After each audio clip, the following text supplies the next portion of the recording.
स्वाभिमानी शेतकरी संघटनेचे अध्यक्ष राजू शेट्टी यांनी ऊसाच्या FRP वाढीवरून केंद्र सरकारवर जोरदार हल्लाबोल केलाय। राजा उदार झाला आणि हाती भोपळा दिला असं म्हणत सरकारवर टीका केली आहे। 100 रुपयांची वाढी शेतकऱ्यांच्या जखमेवर मीठ चोळण्यासारखं असल्याचं राजू शेट्टी म्हणाले। पाहूया। राजा उदार झाला आणि हाती भोपळा दिला अशी अवस्था ऊस उत्पादक शेतकऱ्यांची झालेली आहे। 26-27 या हंगामामध्ये गाळपा जाणाऱ्या ऊसाला केंद्र सरकारनं 3650 रुपये FRP जाहीर केलेली आहे। एवढंच नव्हे तर निर्लज्जपणाचा कळस म्हणजे ऊसाचा उत्पादन खर्च हा 1 टनाचा 1820 रुपये त्यांनी दाखवलेला आहे। म्हणजे याचा अर्थ असा झाला की 1 टन ऊसाचा उत्पादन खर्च 1820 रुपये आणि FRP 3650 रुपये। आम्ही गेली अनेक वर्ष मागणी करतोय सरकारकडे की स्वामीनाथन यांच्या सूत्राप्रमाणे उत्पादन खर्च अधिक 50% द्या। हा जर FRP खरा धरायचा असेल, सरकारचा उत्पादन खर्च खरा धरायचा असेल तर 1820 रुपये उत्पादन खर्च आणि 3650 रुपये FRP म्हणजे उत्पादन खर्च अधिक 100% नफा सरकार द्यायला लागलेला आहे। एवढा नफा जर शेतकऱ्यांना होत असेल तर मला असं वाटतं की आता शेतकरी चळवळीची गरजच काही राहिलेली नाही। सरकारनं हे सिद्ध करावं। सरकारकडे संशोधन करणाऱ्या अनेक यंत्रणा आहेत।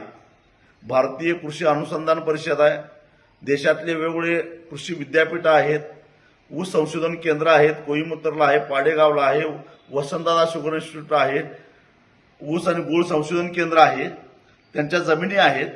त्या जमिनीवर 1820 रुपये ला 1 टन ऊस पिकवून दाखवावा।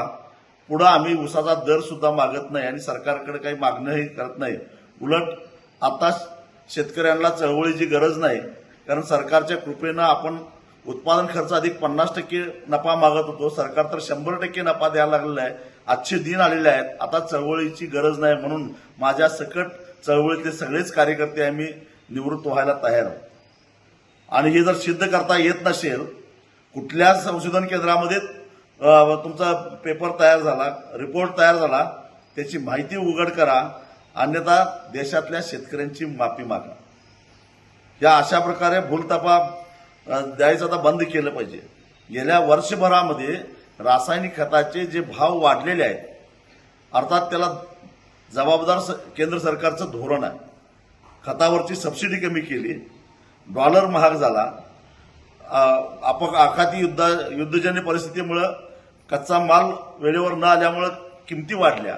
म्हणून महाग दरामध्ये आज शेतकऱ्याला खतं घ्यावी लागतात।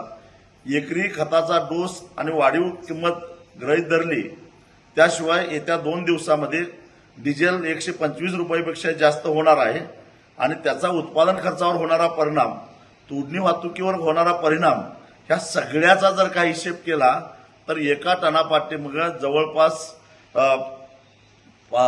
140 ते 160 रुपये खर्च वाढणार आहे आणि सरकारनं मात्र उदारपणाने 100 रुपये वाढवून दिलेले आहेत। ही सगळी स्थिती आहे। आणि मग असं असताना शेतकऱ्यांची फसवणूक का करता? माध्यमातून असं पसरवलं जातं की आता शेतकऱ्याला सुगीचे दिवस आले, 100 रुपये वाढले म्हणजे, अरे पण खर्च आमचा 160 रुपयानं वाढला, त्याचं काय? आणि म्हणून किमान 300 रुपये तरी FRP वाढली पाहिजे होती, तर काही अंशी ऊस उत्पादक शेतकऱ्यांना दिलासा मिळाला असता।